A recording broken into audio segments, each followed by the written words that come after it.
Hey guys, what's going on and welcome back to a brand new video. Today we're going to be discussing Arsenal versus Slavia Prague in the Europa League.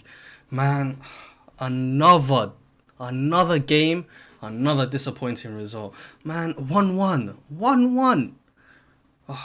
Man, I think Slavia Prague come into this like without losing a single game in the entire season or a single European game in the entire season, which is absolutely crazy. But coming to the game, Arteta made the bold decision of dropping Aubameyang, Arsenal's talisman, Arsenal's goal scorer. He dropped him on the bench. And to be honest, his recent performances have warranted him getting dropped. But in his place, Lacazette started. Pepe didn't start, Willian started. Saka came back. Smith Rowe came back. It came out yesterday that he's injured. He's currently injured and he's not going to be playing today.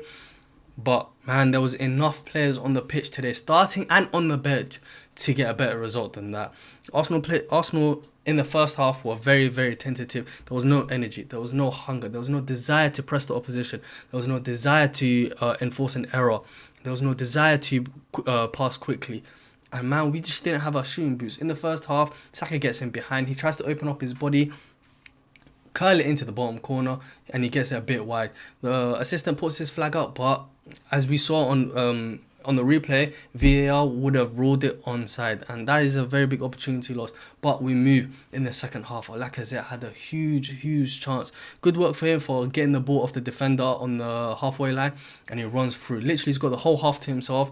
It's just him one-on-one versus the goalkeeper. He tries to place it on his right hand side, and I can see that he's opening his body up. He opens his body up, tries to curl it into the corner, gets too much lift, and where does it come off? It comes off the crossbar. And really and truly, as he was running across, it didn't look like he had the composure to finish.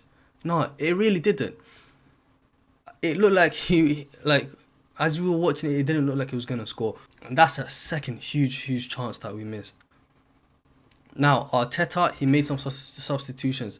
He brought on Martinelli for Willian, and that injected a bit of energy. You know how Martinelli is. He's a very energetic player.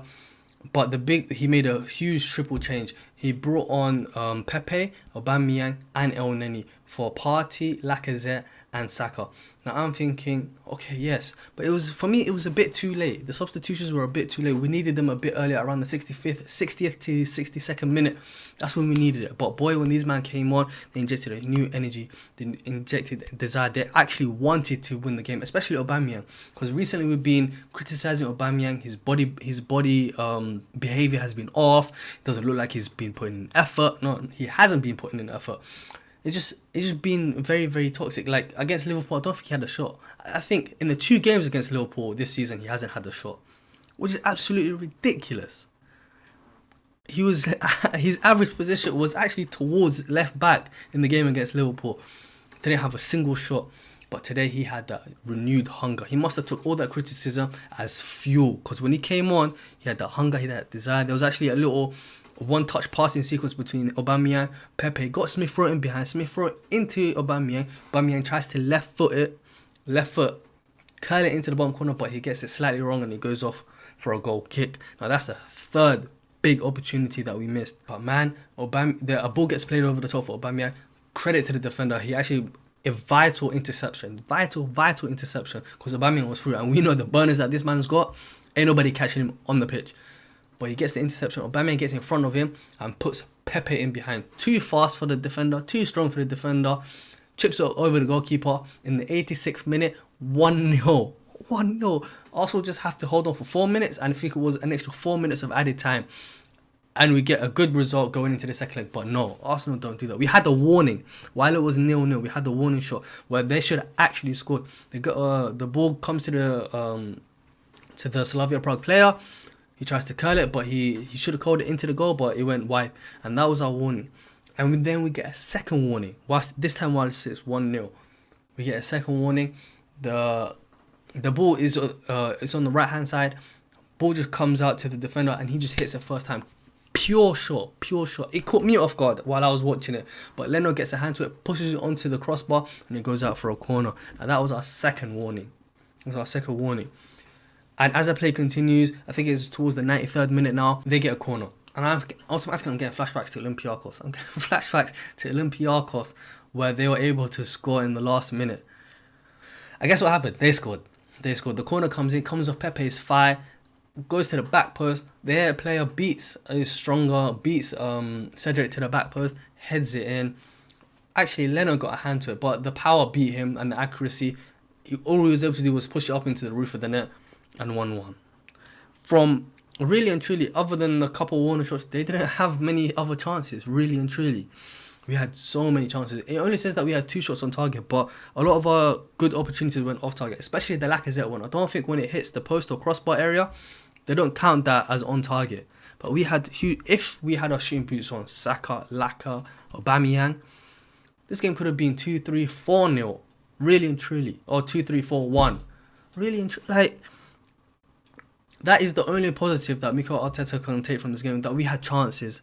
And on another day, we would have taken them. But today, the fact of the reality is we didn't take them, and it is 1-1 that we're going to into the second leg with, where they have the advantage. And if they decide to park up, a 0-0 is enough for them to go into the second round. It's such a disappointing, another disappointing result, man. Let me know your thoughts down below. Do you think that Arsenal is going to go through to the next round? Do you think they're going to make it all the way to the final? Do you think they're going to win the whole thing? Did you think that Arteta was justified in benching Aubameyang? Because we saw the difference between Lacazette in this game and Aubameyang's hunger in this game. In other news, Man United won 2-0 away from home at Granada.